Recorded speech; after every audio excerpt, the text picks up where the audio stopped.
I mean, I'm sure there was the original plan was probably like, yes, I'm sure it was like, we'll probably take 4, 5, 6 months after we finish shooting, or maybe more, until we release it. But then suddenly, you're meeting with Sony, or Mike's meeting with Sony, and Sony's like, we have this spot in our schedule. These other horror movies seem to work at around September time. Can you give it to us for September? The post-production schedule was insane. It was 13 weeks. We wrapped in July. The film was out in September. Normal post-production, there is no normal, but 24 to 30 weeks is not uncommon. I think sometimes it actually helps. And it helps in one sense, is that no one's going to second guess too much. Jamie got to do his thing, get a few people to get in there and support that, and then it was released. That was a fast turnaround. This is a sprint. We're all going to sprint. We know that from the beginning, and we've agreed by signing on. We're signing on to the sprint. We're not signing on to the long haul. After we finished principal photography and Jamie was in LA doing post, there were still a few shots that were needed to be captured. And so I went back to Toronto to get a bunch of shots, mostly atmospheric kind of establishing shots, but some pretty big wide shots. And Jamie just told me that his director's credit is actually over one of my shots. Very proud of that.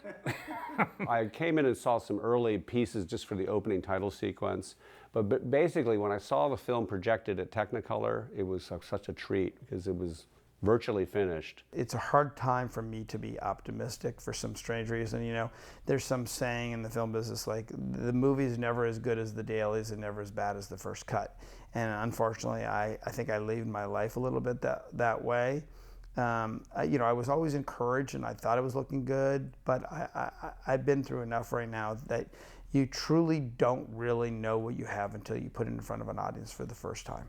Within about 5 weeks, we did something. We did an audience preview, which is actually very fast. It's basically one pass through the movie for Jamie and myself, and we previewed it in front of 300 people in Pasadena, and the response was fantastic.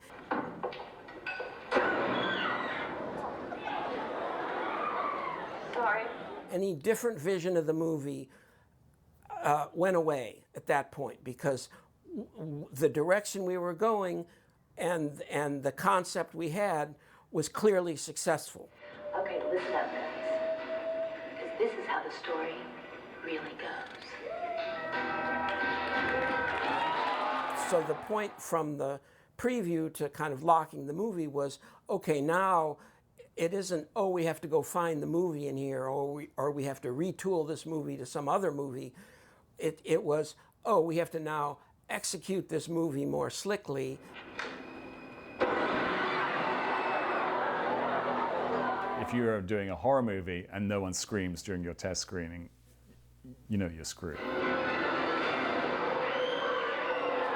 We had so many screams and also so many laughs that we knew we had something good. This is great, watching the audience react. The opening scene was amazing, because right there I knew they were hooked and they were going to enjoy the movie, because that set the tone. I still remember when the scene at the beginning, when Brad Dourif, so there's someone in the back seat, the whole crowd, you just like, they just scream like, oh my God. You knew you had a great movie from that moment on. That was a real blessing, an early preview. It's a big roll of the dice, because if you get a bad score, suddenly the geniuses come in and they all know how to make your movie for you. But if you get a good score, it's all quiet on the Western Front. I thought it was really good, I had a feeling people would like the film.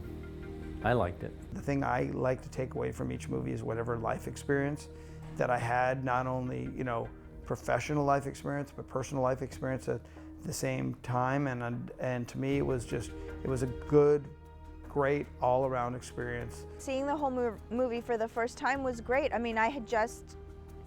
hadn't seen my part either, but I knew that I was in the beginning, so I watched my part a little more, critically and with more anxiety. But then with the rest of the film, I was able to just enjoy it, and I thought it was so good and very much of the time. For me, the premiere was super exciting. It was my first studio premiere. I was thrilled. I was working, for Neil. It was for the company. You know, you go in a limo, you go to, and you know, my parents went. You know, it was fantastic. But it was so fun because going back to where it started from, a pitch from a young writer, a director in Australia who had done a short for another project, and then here we are at the premiere in Westwood. It was unbelievable. The Urban Legend premiere was at the Westwood Village, and to have the premiere there was just magical. It was a really cool, it felt old school. And that's the great thing about this film. Even though the 90s genre was taking off with a horror genre, I felt that this in many ways was an old school horror movie that Jamie grew up watching, that we all grew up watching. And that's what he wanted to see. This is a movie that we all wanted to see. And he did that. The premiere of Urban Legend, I mean, this was, I mean, for me as a young manager and Jamie as a young filmmaker, this was our breakout moment, you know, and we were just living the life, you know, living the dream. And I had this '68 Pontiac Bonneville convertible at the time. We were like driving around with Jamie's mum, his brother, Simone, like the whole family in this car because it could fit 8 people. And we were just going around the theaters and you know, standing in the back and watching the audience and you know, drinking beers and like just having a lot of fun. It was an amazing night. It's a real memory. This was the payoff of everyone's hard work, and it was a hit. It was a massive hit.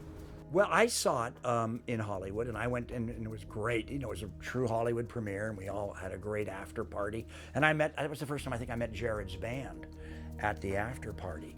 And we go to the door, and the D girl, who Alicia would later portray on Entourage, the development girl, with her clipboard at the door, did not recognize Alicia or me or my fabulous wife. We were all on the list. She couldn't find us on the list. Finally, after a couple of drinks in him, from inside comes blonde, albino blonde Jared Leto, who had gone blonde at that point for some role. And he pushes the girl aside and he grabs me and Alicia and walks us into the party, you know. Thank you, Jared. Jared was even opening doors for people back then. I've never been really comfortable watching myself on film, so I don't have a really strong memory of what my first thoughts were watching it. I'm sure there was a lot of like cringing and not looking at the scary stuff, and I also genuinely don't enjoy watching my own work, so I probably was like, oh God, there's a lot of me up there. I was so nervous, and I remember just sort of sinking down into my seat because I'd never seen that much of myself in a movie. In retrospect, the experience of being a part of this film and having so many people over the years tell me how much they love this movie, and now that I'm playing music gigs, people are always coming up to me at music gigs and saying how many times they've seen Urban Legend and that it's their favorite scary movie and they watch it every Halloween and all that stuff. And it's just really fun to be a part of a legacy like that and to run into people who are my age who have been watching the movie since they were the age that I was when I made the movie. It's something I'm really proud to have been a part of. I thought it was the best film ever made. I thought it was a great movie and that I was going to become, I don't know what I thought was going to happen. It's just so fun to even think about all of that because it was really exciting for a lot of us. It was super exciting. You know, you're excited to go and I had more than one scene. I was like, oh, it was that feeling. I was, oh, this is so good. It was all of that going on. I can remember it like that. I remember we all hired a limo and we drove from movie theater to movie theater watching it, and it was packed. Every movie was packed, and it was so exciting you know, it's the dream, right? The dream is to be part of a movie and then you're in the movie and you know that people are enjoying it. The day it came out, a few of us rented a car, a limo, to like take us out to different movie theaters, and we'd go in and we'd just kind of like come in during the middle and just gauge the reaction, and the theaters were full and people were you know, jumping and screaming at the right times and laughing at the right times. I'm like, okay, this seems to be working. We drove around that night and go to theaters and stick your head in and tell the theater manager, oh, this is the director, come on. Oh, and they're like, oh, please come in, come in. You stand in the back of the theater and you gauge, you know, where the laughs are, where the scares are. We just stayed for like 10 minutes at AMC or 10 minutes at, you know, Trimark or wherever the fuck we were watching, and we would watch like 10 minutes of it, you know. And then a couple of times I'd wait till the end and I'd walk out and I go, I'm the guy, I'm Parker, I'm the guy with the Drano, the thing in my mouth. You remember that? The core fans have loved the movie, and people that aren't core fans of the horror genre found the movie. I get stopped even now all the time when people talk about, hey, what movies have you produced? I mentioned Urban Legends. People love the movie, especially people who were coming of age at the time, who were even younger than I was 20 years ago, who have found the movie. People ask what features you've done, and you kind of say Urban Legend. They go, oh, Urban Legend, wow. And so it always jumps out. Actually, Urban Legend, I think, had the largest profit that Phoenix made in its career. When you think about like why Urban Legend resonated with audiences, you know, why it became such the hit that it did, I think at that time, you know, it was a real escape. There was no Netflix, no Amazon, no on-demand, no binge watching, no Hulu, not really even internet.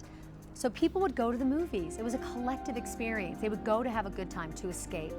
I was just part of something special with all these people, and years have passed, but you all worked together, something that you were all passionate on, that you believed in, that you had fun doing.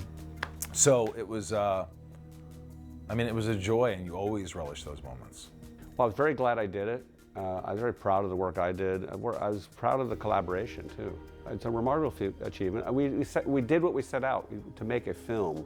It's all you can hope for as a professional, is to have, you know, a handful of memorable projects that you can you know, be proud of, and I'm certainly proud of the work that we did on Urban Legend, that's for sure.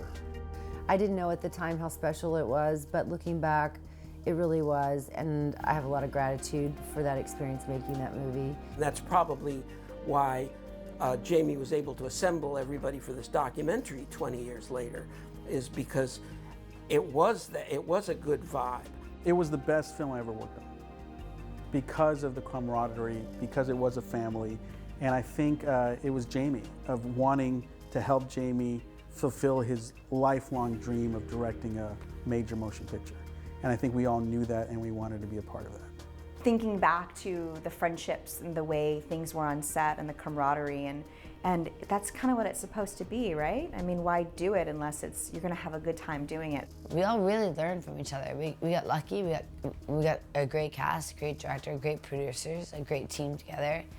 And you know, we learned to trust each other. And that's what I think the magic of this film was. It was equally as rewarding personally as it was professionally doing that movie, because we would all go to work and we worked really hard, and then after we would all go to dinner and be together and like connect as human beings, and that was really special. It was just a win-win. Jamie and I were always, it's funny because when you meet certain people in your life, like we hadn't seen each other for many, many years. But there was that admiration, and like when I went to Australia just a couple of weeks, like a couple months ago, and he's like, hey May, I go, you're gonna be in Australia? I'm like, yeah, and we met, and it was like everything we hadn't seen each other so long, but there was this like affection and like this hug, and we had fish and chips, and we had a beer, and we connected, and I was like, man, how do we lose touch? Well, why? Because he's on the other side of the fucking world, but yeah, you don't miss a beat with people you really love. I can't wait to see this new remastered, digitally remastered Blu-ray. I want to see it on a 65-inch, you know, flat screen with the lights turned out and a cold slice of pizza. I keep going back to that phone call to Jamie, and you know, he's a 26-year-old kid mowing his lawn, and then here we are 20 years later talking about a movie he directed, which you know, his work allowed us to do a sequel. I really liked the movie. I liked the attitude of the movie. I liked the humor of the movie. I was very, very satisfied with what Jamie had done, and very ecstatic that I thought there was a movie that, you know, we could not only make one of, but more of them.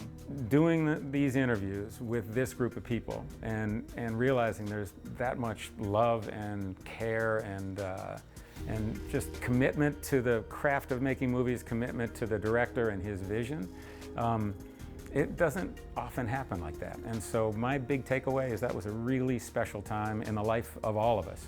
And it is really gratifying to hear everybody's story about how fondly they remember that time in their lives, especially Mr. Blank's.